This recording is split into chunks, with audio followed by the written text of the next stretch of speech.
So meeting order. Pledge allegiance. Pledge allegiance to the flag of the United States of America and to the republic for which it stands, one nation, under God, indivisible, with liberty and justice for all. In attendance tonight are Supervisors Resnic, Krouse, Beaufort, and myself, 7 members. Any public comment? Anybody sign up? Nobody signed up. All right. Comments of the supervisor. We'll start with Mr. Beaufort. Nothing right now. Mrs. Verna. No comment. Mr. Frazier. Nothing this evening.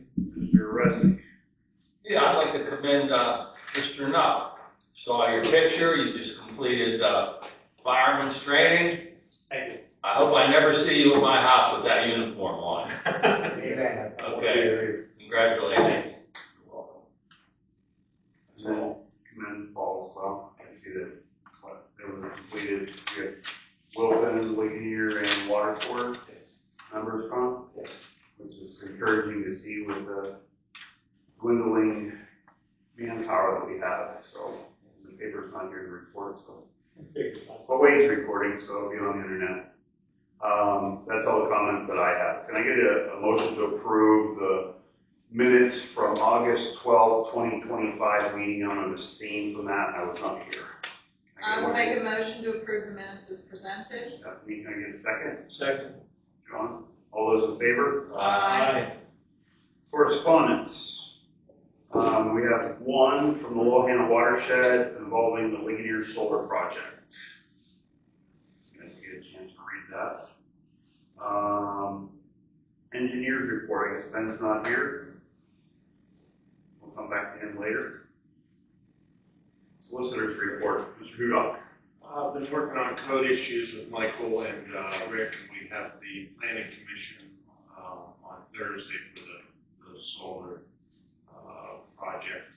On the code matters, I filed a Jennifer Tony / Blue Door rental matter. I talked to their lawyer.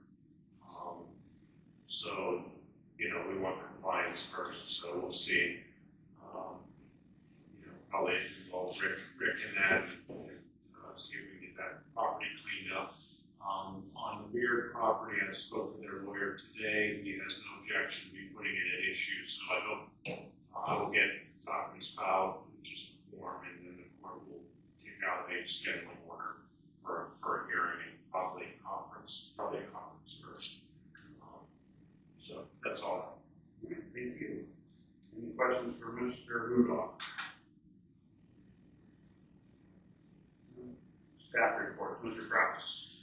It's a pleasure being before the board again this evening. You have my report in front of you. One note, I would like to make 2 complaints were closed, one on 259, which is an possible unauthorized use.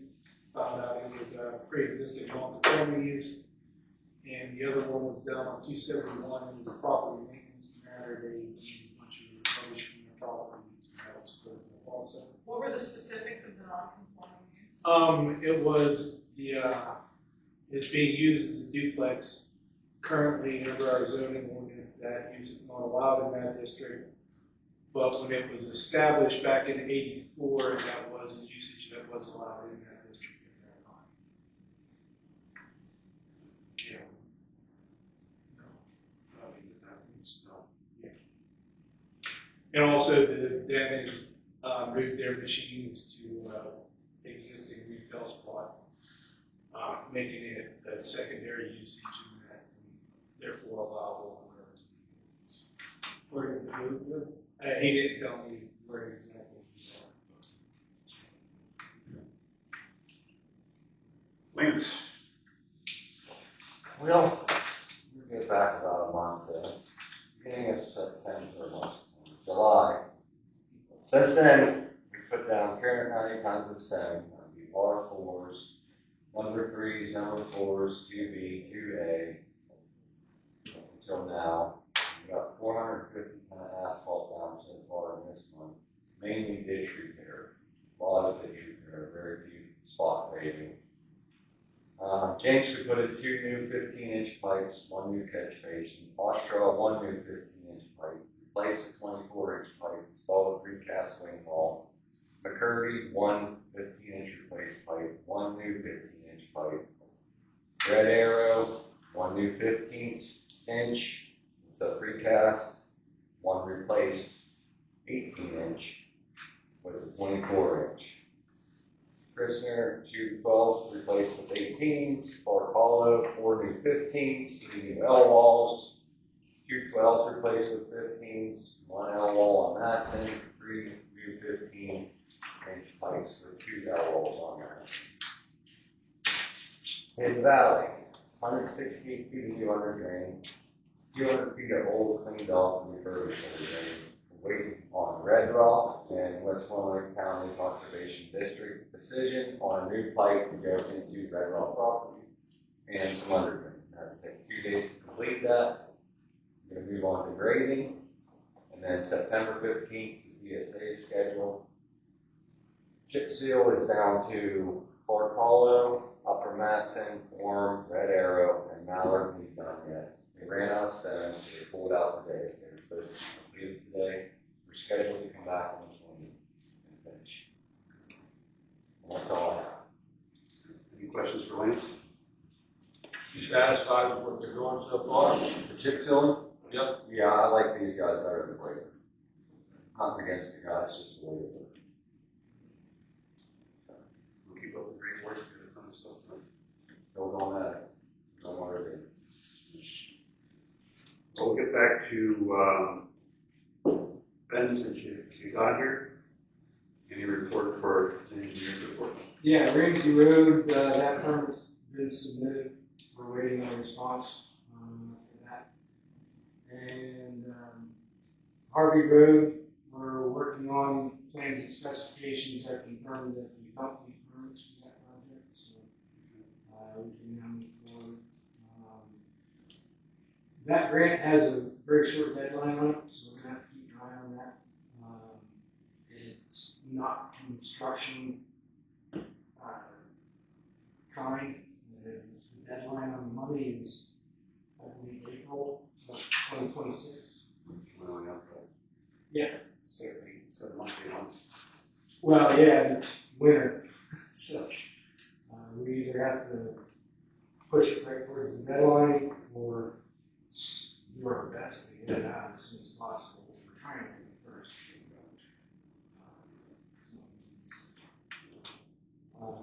And Beverly and I have been talking a lot about the Krouse Road, and we're going to revise the processing schedule for that. And I imagine Rick's going to cover the solar that we're working with him on in his report. That's it. Okay, there's a report. Everything else that? Other than what everybody, I'm sure everybody knows that we are in the process of discerning conditional use for a solar farm of conversion. Well aware of that. So Ben, one question I guess I had was the water, Willingham watershed. Have you seen this correspondence? So they went through this letter and raised some points about, I guess, in the application, you know what I mean, and the paperwork that was submitted. I'd be curious to understand, you know, your response and your view on those deficiencies, if we sort of, as what their perceived deficiencies or concerns are.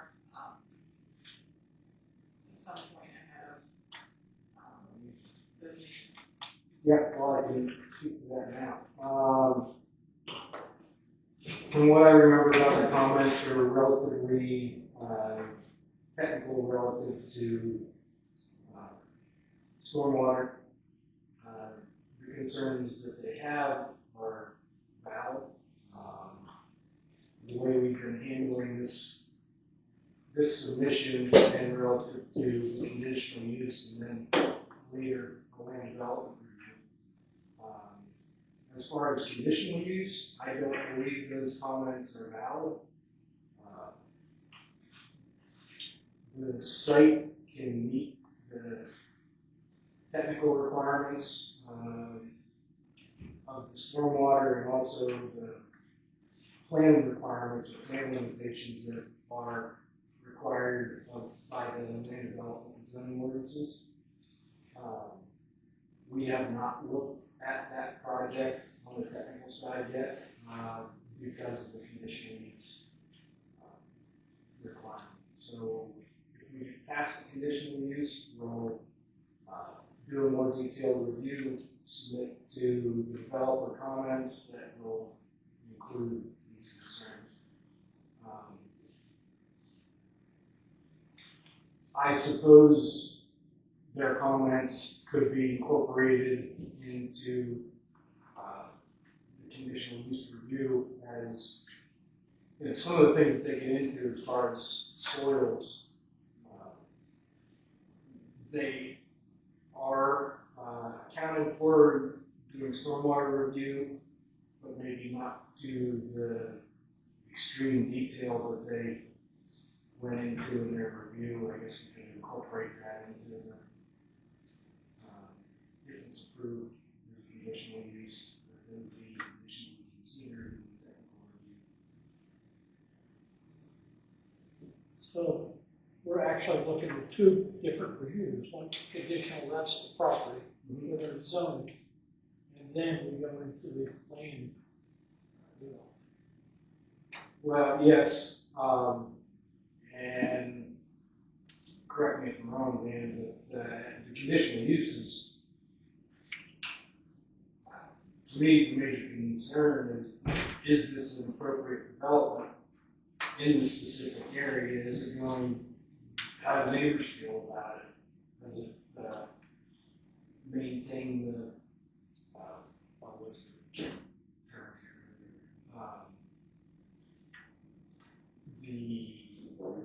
What's that? Conformity? Well, yeah, does it conform or does it maintain the personality of the area that it's being developed? Yeah, kind of like Does that general use fit within that district, whereas you're talking more land development, which has an erosion and sedimentation plan? Right. Or part of it, which might be more. probably considered later. Yeah. So, But I Different guess permits. what the watershed letter is reacting to is what has been submitted in the conditional use application, right? That's all they've submitted so far, and I would agree, it's not sufficient to be approved through land development. But it's really Exactly, considered. two different items. That a lot of the soils and the ENS and all that, that's land condition. And that would be addressed later.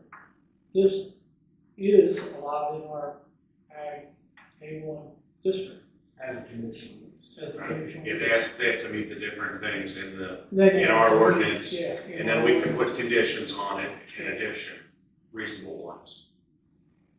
But Thursday is planning, which is a recommendation to you guys, and then you're gonna have a hearing, and then after that, you're going to make a ruling on it, one way or the other.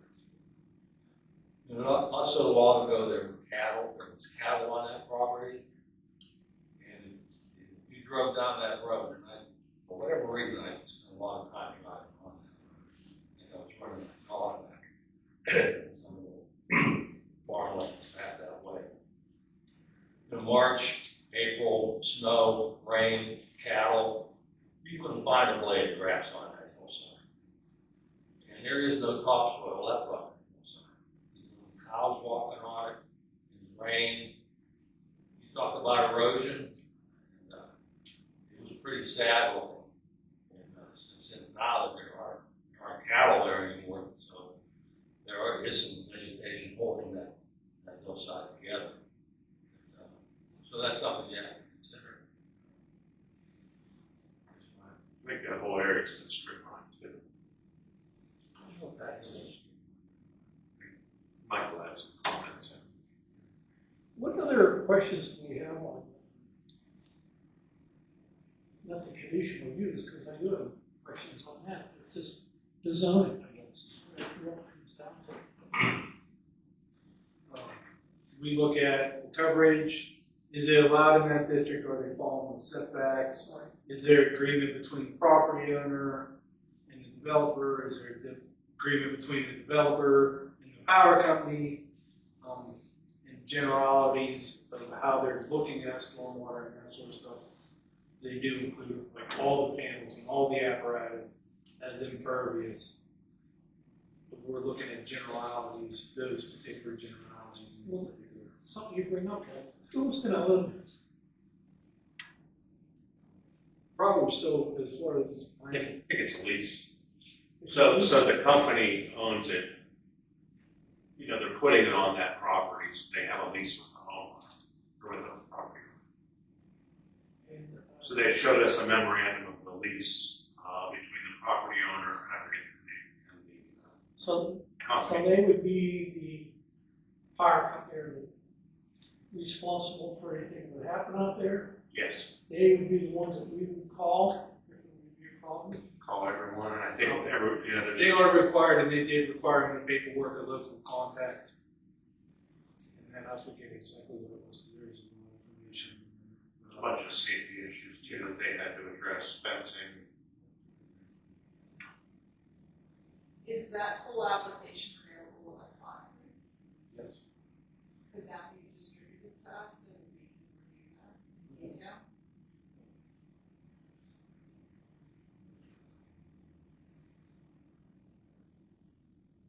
Any other questions for Benner? All right, we'll go on, finance. Beverly? You have the report in front of you. Are there any questions? Yeah, I mean, I can walk through a couple items on here, just for the board's benefit. Just to kind of walk through, again, overall, we're in fairly good shape. A lot of our variances are more timing. So starting from the top, we have a big variance that's shown more favorable in our tax collection. That's just, I think, timing. That's a very difficult line to kind of plan out by month. Interest earnings right now appear to be a bit unfavorable. Again, that's timing. We recognize the income once the investments mature. So we do anticipate to level out and get closer to budget as we move forward. Intergovernmental revenues, that actually is a little bit offsetting to align the loan expenses for general government. That's the majority, that's the grant for the generator, correct? And the expenses related to the generator. Keep in mind that general government loan also has a lot of the costs from the insurance claim. Everything else is very close on the income side. When we come down and we're looking in the expenses, the auditing service appears a little bit unfavorable. Does that timing, the accounting and auditing? The audit this year was just a tad higher than budget before. Okay. So we're not expected to continue that trend. Solicitor and legal services are a bit unfavorable. We are right now, we are $9,076 spent above plan. We have no budget remaining. We're already overspent by $55,306, so we need to keep an eye there. We talked about the general government line. Again, down looking at the maintenance and public works and stormwater, those appear to be favorable. Again, that's timing. Lance just gave the update. We're ramping up now. The employer paid benefit line, that's related to the pension contribution as well as the fire company's workers' compensation. So that's just timing, no concern with no spend in July. And then the same thing on our insurance, those premiums. So a lot of these items will clear out due to timing. Is the plan, some of the big items we'll need to kind of manage to recover is on right now. We know with the solicitor spending and then the damage from the electric surge, we need to find out, Michael had a follow-up from the last meeting, to find out from the insurance company if we can at least submit and receive money even for a partial claim if we're just waiting on one outstanding invoice. Does anybody have any questions on the finance report? I just want to make a comment about the legal fees. $6,000 was the charge from Mr. Hudock to successfully win the case in front of Judge Smale for the unlawful vote on the police commission citizen member. They were warned not to do it. Mr. Hudock put together a very good letter to Mr. Soros, and the borough members went ahead and proceeded with that anyway, only to lose. And Mr. Hudock's credit, he did his homework. I was at that hearing. He was very well prepared, and there was no question at all. And then to make matters worse, whatever Mr. Soros charged the police commission for his legal fees, the township pays 70% of those, because we're on a 70-30 reimbursement schedule. The borough picks up 30%, we pick up 70%. So that was rubbing salt in the wound as far as I was concerned. I think as we move forward, if we're going to be aggressive with running a good township where we clean up the blight and some of the properties that we're dealing with, old habits die hard.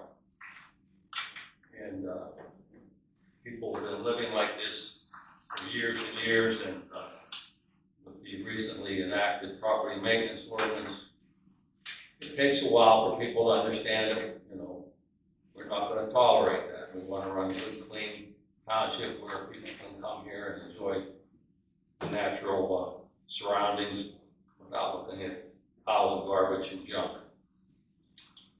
So it costs money to run a good township. That's all I. Anybody else have any other comments?